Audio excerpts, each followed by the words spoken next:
Memasyarakatnya istilah korupsi ini tidak dapat dipisahkan dari kenyataan di mana korupsi memang telah amat menjangkiti rezim Orde Baru.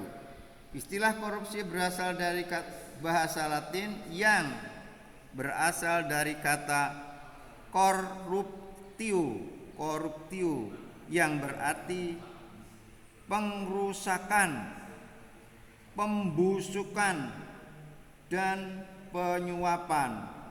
Berdasarkan penelusuran dari segi bahasa, kita bisa menyimpulkan bahwa pengertian korupsi adalahnya di sini adalah penyelewengan atau penggelapan uang negara, dalam kurung uang negara atau perusahaan dan sebagainya, tutup kurung, untuk keuntungan pribadi atau orang lain.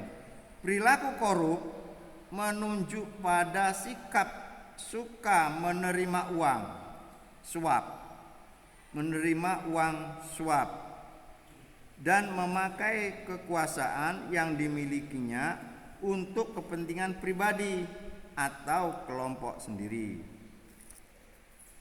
Dari segi perundang-undangan ada banyak pengertian korupsi. Pengertian tersebut tergantung dari perundang-undangan mana yang menjadi rujukan. Tapi tiap perundang-undangan memberi pengertian yang berbeda. Pengertian korupsi antara lain bisa kita temukan dalam bab 1 pasal 1 ayat 35 Undang-Undang RI nomor 28 tahun 99 tentang penyelenggaraan negara yang bersih dan bebas dari korupsi. Istilah korupsi berarti tindak pidana sebagaimana dimaksud dalam pengaturan perundang-undangan yang mengatur tentang tindak pidana korupsi. Sekarang ini yang mengatur tindak pidana korupsi adalah Undang-Undang nomor 20 tahun 2001 tentang perubahan Undang-Undang nomor 31 tahun 99 tentang pemberantasan tindak pidana korupsi.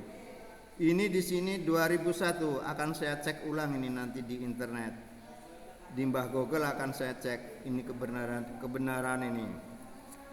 Mengenai sebab-sebab korupsi secara garis besar ada 3 kelompok pandangan, yaitu faktor manusia, faktor lingkungan, dan gabungan dari keduanya.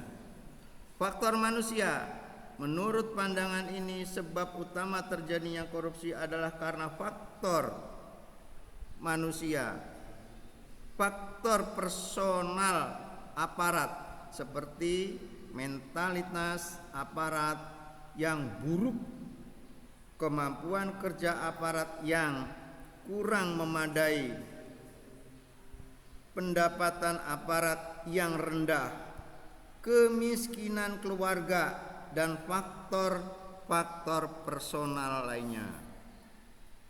Faktor lingkungan, menurut pandangan kedua ini sebab utama terjadinya korupsi adalah faktor lingkungan yang kurang kondusif.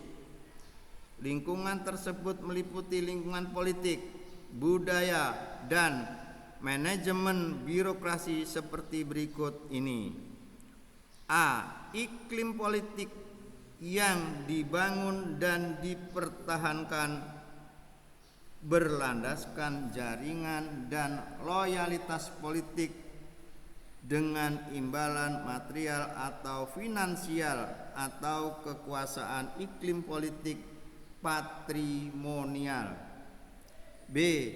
Budaya di mana pengusaha cenderung menuntut upeti dari rakyat dengan sukarela, memberikannya sebagai perwujudan kesetiaan kepada pengusaha, dalam kurung budaya feodal.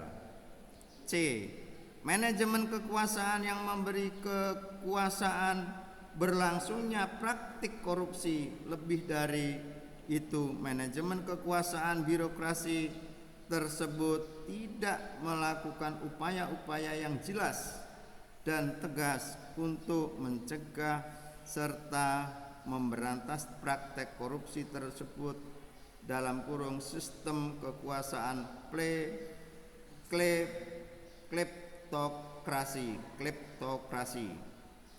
Gabungan faktor manusia dan faktor lingkungan. Menurut pandangan ini korupsi terjadi karena interaksi berbagai faktor, baik faktor personal, aparat maupun faktor lingkungan sebagaimana disebutkan di atas.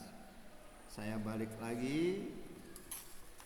Ya, minimal aku sampai di sini baca ini, minimal. Berapa menit? 5 menit, baru 5 ya. Tadi udah 4, Pak. Yang kedua, tadi yang pertama pengertian sebab-sebab korupsi, yang kedua adalah upaya dan kendala pemberantasan korupsi. Pemberantasan korupsi adalah upaya untuk mengurangi dan meniadakan praktik korupsi dalam penyelenggaraan negara. Upaya ini bisa dilakukan melalui tindakan preventif dan represif.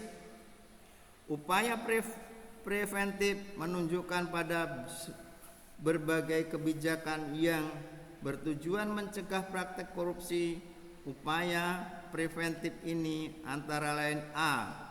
Pemberlakuan berbagai undang-undang yang mempersempit peluang korupsi. B. Membentuk berbagai lembaga yang diperlukan untuk mencegah korupsi, misalnya Komisi Pemeriksa Kekayaan Penyelenggara Negara KPKPN. C. Melaksanakan sistem rekrutmen aparat secara adil dan terbuka.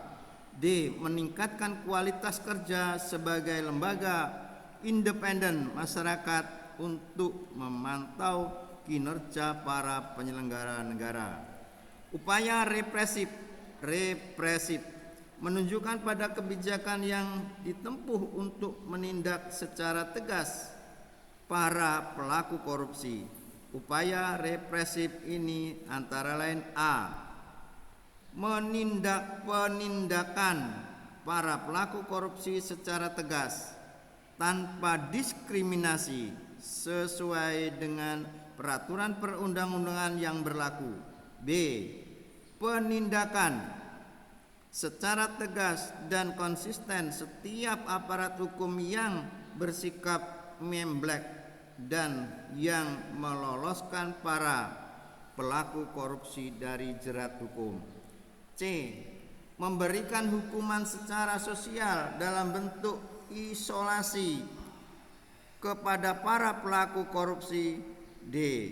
Memberikan tekanan langsung kepada pemerintah dan lembaga penegak hukum untuk segera memproses secara hukum para pelaku korupsi. Upaya pemberantasan korupsi umumnya menghadapi sebagai kendala antara lain berupa hal-hal sebagai berikut. A. Belum memadai berbagai ketentuan hukum yang diperlukan untuk menjerat para pelaku korupsi. B. Tidak adanya keberanian, ketegasan, dan kemauan politik yang kuat dari pemerintah untuk berpegang teguh pada prinsip-prinsip supremasi hukum dalam pemberantasan korupsi. C.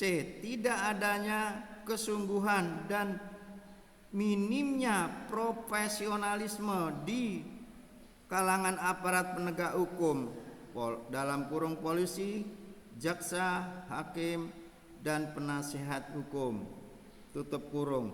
Dalam pemberantasan korupsi, banyak di antara mereka yang terlibat dalam praktik suap menyuap untuk meloloskan para pelaku korupsi kelas kakap. Sampai sini tak habisin. Ini yang ketiga, berperan serta dalam pemberantasan korupsi di Indonesia. Upaya pemberantasan korupsi dilakukan melalui kontrol sosial.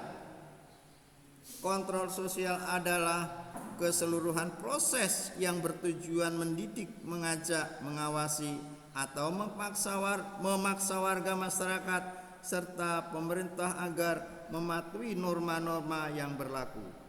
Kontrol sosial bisa dipahami dalam arti luas dan arti sempit. Dalam arti luas, kontrol sosial merupakan keseluruhan proses yang terencana maupun tidak terencana dengan tujuan mendidik, mengajak, atau memaksa warga masyarakat agar mematuhi norma-norma yang berlaku dalam masyarakat yang bersangkutan.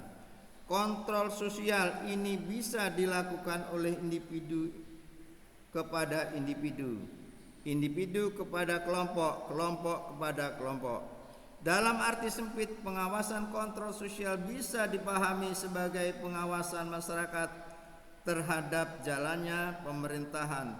Artinya, pengawasan masyarakat terhadap semua kegiatan lembaga-lembaga penyelenggara negara dan para pejabat penyelenggara negara, baik pada tingkat pusat maupun daerah, agar mereka bekerja sesuai dengan kewenangan dan fungsinya sebagai pelayan masyarakat. Kelima, bentuk kontrol sosial ini meliputi sebagai berikut. Ini akan saya teruskan mungkin di lain kesempatan.